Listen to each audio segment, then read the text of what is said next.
You've seen the headlines. We all have. Every time the market takes a nosedive, you get these terrifying news flashes, trillions of dollars wiped out. And you look at your own portfolio, it's bleeding red, and it really truly feels like all that wealth is just vanishing into thin air. But have you ever stopped to ask the question, where does that money actually go? Because I promise you, the answer is not what you think. Here's the secret that the headlines never, ever tell you. A market crash isn't really about destroying money. Not at all. It's about moving it. And if you can wrap your head around that one idea, it completely changes how you see a downturn. It's not an apocalypse. It's just a massive, incredibly chaotic, and often brutal transfer of wealth from one group of people to another. So that's the central mystery we are going to unpack right now. If trillions of dollars aren't just disappearing, poof, into nothing, then where are they going? Who ends up with it? The answer is surprisingly simple, but it goes against every single panicked instinct we have during a crash. All right, so first things first, we have to bust the biggest myth out there, this idea that money just disappears. And to do that, we kind of have to rewire our brains about what the stock market even is.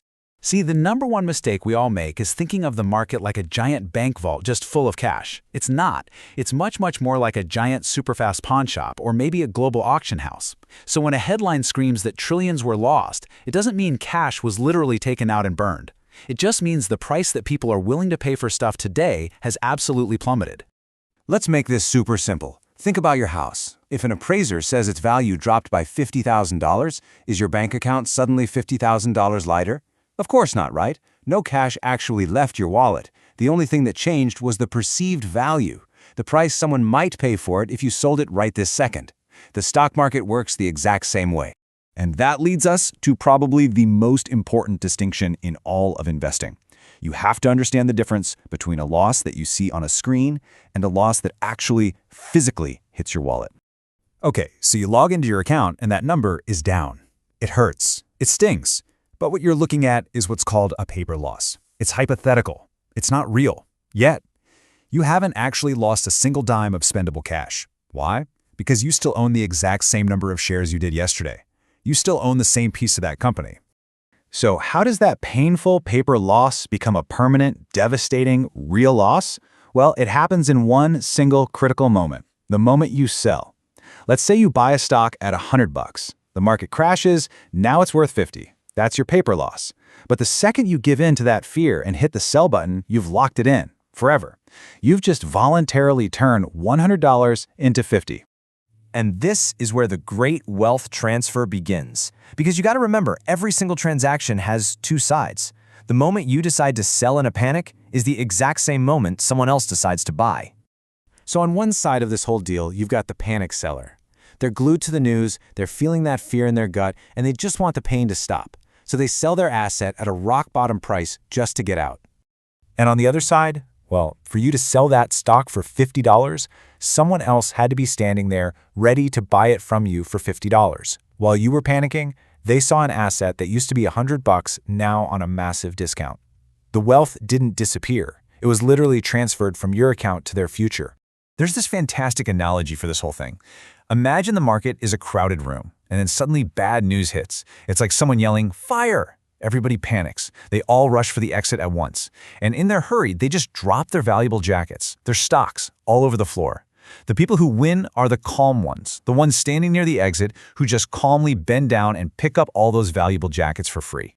Okay, but if it's just a simple transfer, why do crashes feel so violent and completely out of control? Well, it turns out it's not just about simple everyday panic. There's a powerful mechanical force at play that acts like gasoline on the fire. And that force is called forced selling. It's usually triggered by something called a margin call. Basically, this is when big investors who borrowed money to buy stocks get a very scary call from their lender that says, "Hey, your stuff is losing value. We need our money back now." And they are forced to sell, whether they want to or not. And this creates a just terrifying domino effect. Prices start to fall. That triggers the margin calls. That leads to massive waves of forced selling, which floods the market and pushes prices down even more, which, you guessed it, triggers even more margin calls. This spiral, this is what makes a crash feel so brutally fast and scary. So, in the middle of all this chaos, what does this actually look like in the real world? Let's take a look at the most famous crash of our lifetimes to see how this wealth transfer machine really works. Let's go back to the 2008 crisis. In early 2009, the panic seller looked at their account, saw just devastating paper loss, and sold everything at the absolute bottom of the market. They locked in that loss forever. But at that exact same time, the patient buyer looked at the exact same market and thought, wow, everything is on a massive sale. They bought stocks at a huge discount and set themselves up for one of the greatest bull markets in history. You see, the trillions of dollars of wealth, they weren't destroyed in 2008. They were simply handed over from the panic sellers of late 2008 and early 2009 to the patient buyers who were waiting for them. That's the wealth transfer machine in action. So, what's the big takeaway from all of this? What should you do?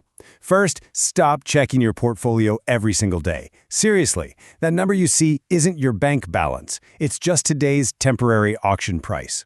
The only thing you truly have power over in all this chaos is your own decision. Are you going to join the panic, or are you going to be patient? And let's be real, another crash will come. It's inevitable. It's not a question of if, it's a question of when. And when it does, and you see those headlines screaming about trillions being lost, the only question that's going to matter is this. Will you be the one dropping your jacket in the panic, or will you be the one calmly waiting to pick it up?